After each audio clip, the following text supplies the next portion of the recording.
Hi, we're here at sunny Noosaville, and we're here today to talk about the hard work project, which is Bill Hollier's ETCHEL modification project. And Bill's here today, and just to talk a little bit about that. So, why an ETCHEL, Bill? Well, I reached retirement at 70, and I needed a project. I wanted a project. So now living in Hervey Bay, I first looked at the sailing conditions in the bay, and generally speaking it has an average wind strength of 10 knots per year and the waves about 3 inches high. So I looked at a couple of options of projects to rebuild, and the ETCHEL stood out to me for those sorts of conditions. For a 75-year-old to be able to handle, hopefully with his wife. Now, so that's how it started, and I started looking around and found one in Brisbane there at RQ. It had been a club boat and had been treated pretty badly. For instance, all the running gear had disappeared. But generally, when I looked at the boat, the hull was good, the deck was stuffed because of the balsa core. It was being saturated with rainwater, and the balsa was yuck. So eventually got it home from Manly, and the project started. And first thing, removed the keel, because there is and even no craning facilities in Hervey Bay. So first decision was, even before I purchased it, was to be able to convert it into a trailer sailor. So keel off, got a guy in to chop it up into little bits, pieces suitable for remelting or melting, and turned the boat upside down, the hull, and got inside and dug the inner laminate out, then dug out all the rotten balsa, replaced it with PVC foam, Pledgecel, and relaminated. So the hull then was as good as the day it was built. I mean, the deck was very, very strong, and the hull was always, well, it's solid glass, so that was not a problem.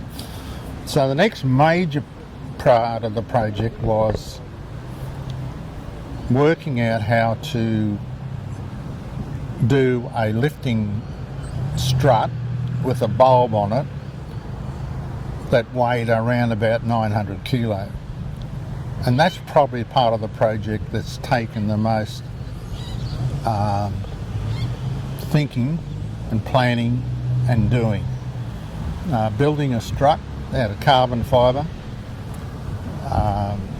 building a pattern, have the bulb cast up in Maryborough, cutting the bottom of the hull, making a centre case, glassing it all in, and putting in a support structure for the hydraulic rams. They were things that really were a bit of a challenge. Not long after I got into that and I turned the boat up the right way, I realised that I was going to have a problem with the rudder and skeg for road transport. They were a bit low. Yeah, very long rudders on the ETCHEL. And so, to help me make my mind up, I just cut the skeg off, and that was the end of that. So what I have built is a typical like a box with a plug, and then a spade rudder hanging off the bottom of that, so that I can raise the rudder right out of the boat when it's been road transported or going down a launching ramp, so I have nothing there. The other thing which I've done is a little different is that I've actually fitted it with a a 2-inch fire pump, a firefighting pump, and that's to give me thrust, which of course is untried yet. I don't know. As a bow thruster? Well, no, it's the main. As a propulsion. Absolutely. So I've got a stainless steel tube that just comes out of the boat, faces aft, and that'll give me forward motion. And that's all I was going to do for a while, but I had second thoughts. I probably need to be able to stop the darn thing. So I've got a smaller tube which faces forward. It's only 1 inch in diameter. So it hopefully, because the fire pump has an output, I think it's about 700 litres a minute. So it's a lot of water coming through the nozzle. So it should work. But I'm not going to, until I do it, I'm not going to talk much about it, you know. But I can't see why it won't work. And what drives the fire pump? A little 6 1/4 horsepower 4-stroke Honda motor. It's actually the pump, and the pump bolts directly onto the motor. Okay. So it's an air-cooled motor, and the actual pump has got 4 outlets, and I've got valves on those 4. So if I want forward, open that one, stern that one, and then the third one I can crack open. So what I've done is I've fitted a water-cooled exhaust. So I've got a loop coming out of the manifold, and then water being injected into the exhaust pipe, the tube, and that discharges at the stern. Now that should, I believe, make it a pretty quiet sort of rig. I mean, I know the engine's air-cooled, but with a water-cooled exhaust, it shouldn't be very noisy, I hope. The other thing that's different is, I won't say my wife's age, but she refuses to get on the foredeck to set the spinnaker pole. Okay. So what I've done is, I had a guy, Evolution Sales, made a single up spinnaker, and that's permanently attached right at the bow. And we can raise and lower that down through a spinnaker tube in front of the forestay, between the forestay and the bow, and the chute will go down into a tube under the foredeck. So we can totally set the spinnaker without getting up on the deck, and we can retrieve it without getting on the deck. That's the theory. Haven't done it yet. It works in the backyard. Great. But I didn't open the front gate because I knew it bloody will take off and go out the front gate. So we left the gate closed. So I'm up to the stage now where all my systems are in place. I can run. Oh, that's the other thing. The mast on an ETCHEL is keel step, and therefore I was always going to need a crane to lift it in and out. But that would have defeated the purpose of it being a trailer sail. So we've made a tabernacle that fits on top of a compression post, which goes down to the old keel position, and then the mast, that's where it'll raise and lower. But because it's no longer keel step, I've made the decision to fit an inner forestay, just so that between the lowers and the inner forestay stabilises the centre of the mast, so there's no chance of it inverting backwards or astern. So that was what I've done with the rig. What else? And you've modified the transom as well. Oh yeah. I've never liked visually the look of an ETCHEL's transom. It doesn't look nice and slender like the bow. Yeah, I think the ETCHEL's bow is very old-fashioned, but it looks good. So what I've done is I've cut the transom off at deck level and reshaped it so it looks if some of you guys can remember, it looks a lot like the old American Cup boats, like Courageous and Intrepid. So the curve on the transom sort of matches the curve on the bow. And even if I say it myself, it looks a lot better than the old transom. But I've left the backstay attachment point right at the bottom of the transom where it's always been. So I've got an adjustable, the backstay is adjustable like it's every other ETCHEL's.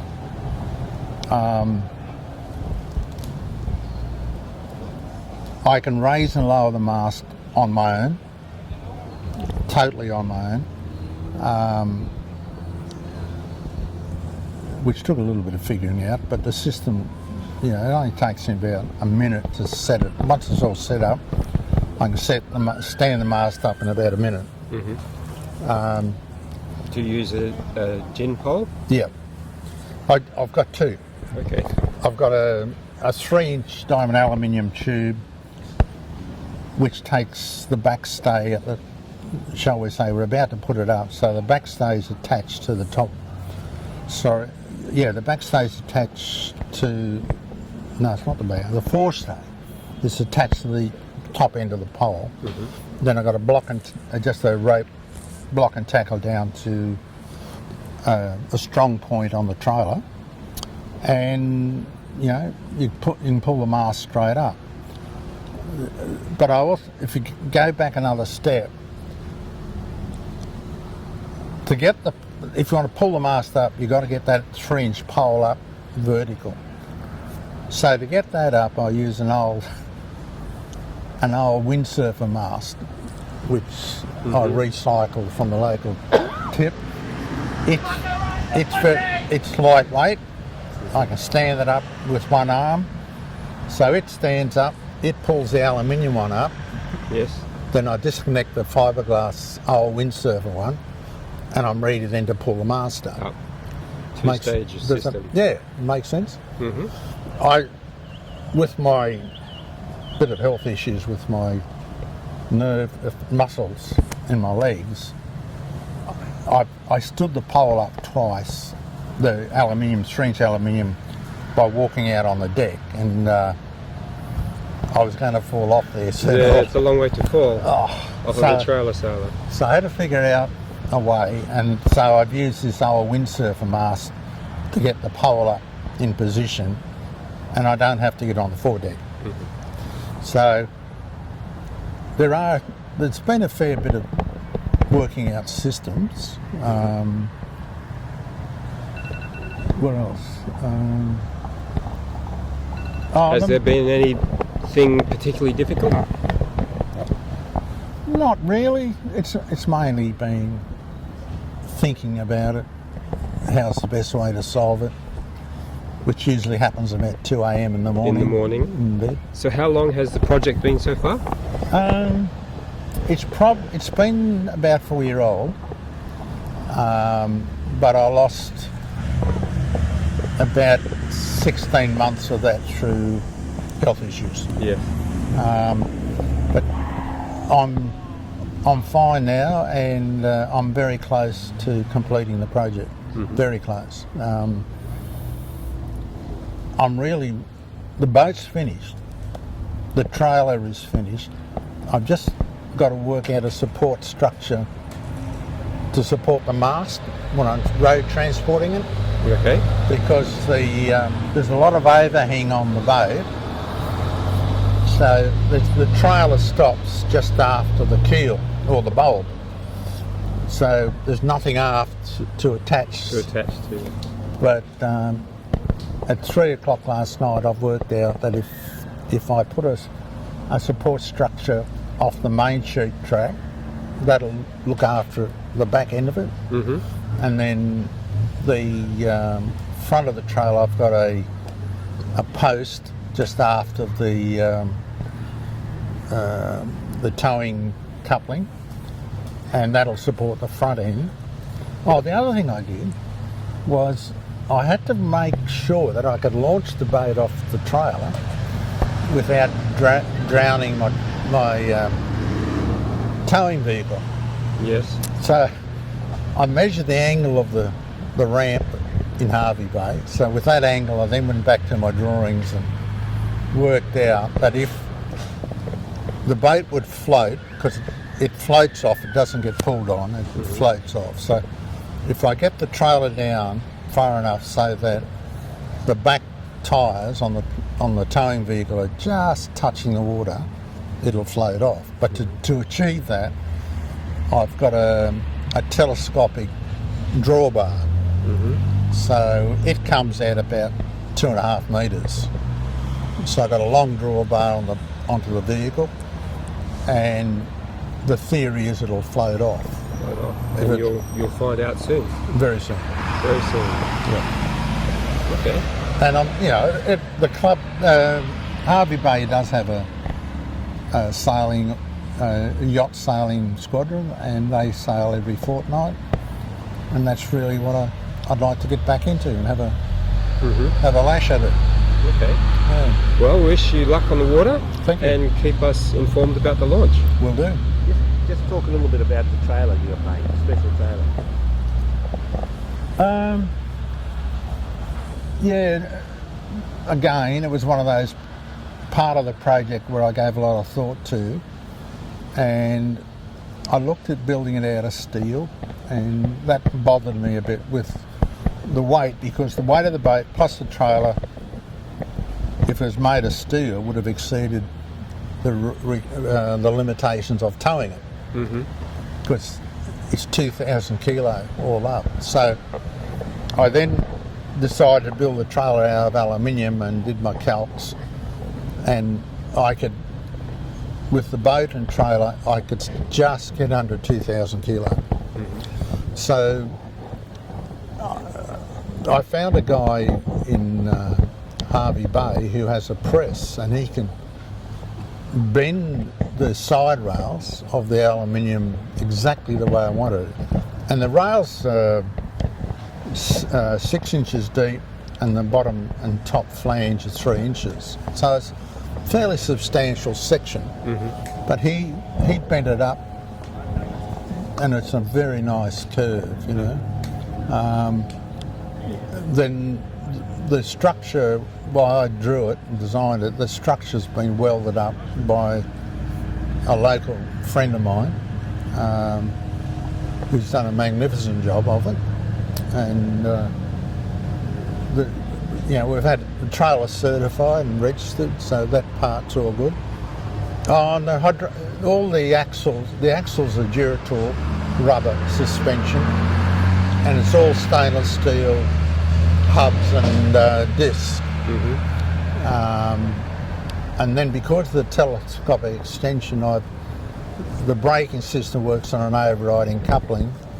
So what I've got an extended rubber hydraulic hose, pressure hose for the brakes. So when the drawbar's extended, the rubber hose goes out. So I don't have to brake the hydraulic line to retrieve and launch, you know. So there's little things like that take a bit of figuring out. A bit of figuring out and contemplation. Yeah, and there's been a team of local guys who I've gone to and said, this is what I want to do, what are my options, you know, and together we've put our heads together, and I think we've solved most of them.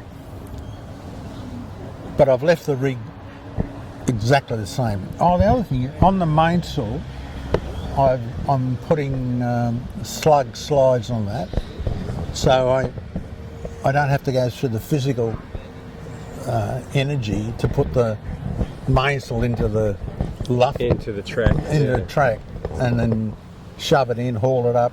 So now I will just have a bunch of slug slides. Mainsail will drop. It'll stay in the mast and on the boom, and I'll just put a cover over it to look after it when I'm not on it. And the headsail is the same.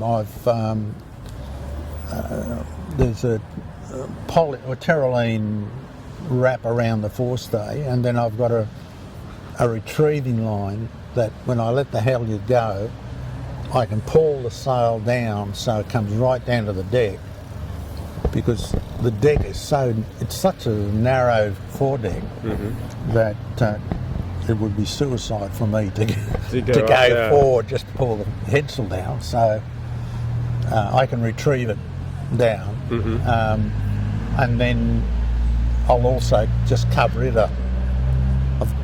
I need to minimise the physical effort. Absolutely. Yeah, you know. So that, you know, that's broadly what I've done. Just talk about the keel. When you got to release, when you drop it, what the hydraulic system is. Okay. Yeah. On each side of the strut, there's a hydraulic ram, 1.5 inch in diameter. Those two rams connect up to a hand pump, and the specifications seem to be that between 35 and 40 pumps I will have been able to raise the strut from a fully down position. Getting it down's not a problem. You know, just open up a valve, it goes. But getting it up, and this, by using a hand pump, saves the weight of batteries and electrics and stuff like that, and keeps it very simple. Yeah, so you think by the time you actually launch the boat and get it around to a point where you've got 2 metres of water under, the boat's going to be stable enough to just manoeuvre around there? Oh, yeah. You know, the bulb tucks. I've reshaped the bottom of the boat where the strut is, so the bulb comes up and nestles under the hull. In fact, you and I talked about this ages ago, where you were saying that shaping the hull in that area really won't make a lot of difference to performance. So with that in mind, I've nestled the keel up into the hull bottom, and that's reduced the draft required to get it on the trailer. But for when the keel's up, I'm sure the stability will be more than adequate to make it easy to handle. You know, but it won't be tipsy. But in our early discussions, you were saying with the bulb versus the original fixed keel configuration, we're probably about 15% better in stability. So with that in mind, I reduced the weight of the lead by about 80 kilo. It's about 880 kilo now, which will help take up some slack in other parts. And the boat won't exceed the maximum recommended, or the maximum weight of a competitive ETCHELS, but it will be a little bit over the minimum weight. So it fits in between the minimum and maximum to what the original design was. So with all that in mind, and a little bit of increase in stability with the lead, if the guy steering it can do any sort of reasonable job, it might be a lot of fun to sail. Should be fun to sail. Yeah, that's what I hope. Okay. Okay then, Bill, thank you for coming down today. You're welcome. And we'll talk to you again, perhaps at the launch or sooner. For sure. Thank you. Thank you.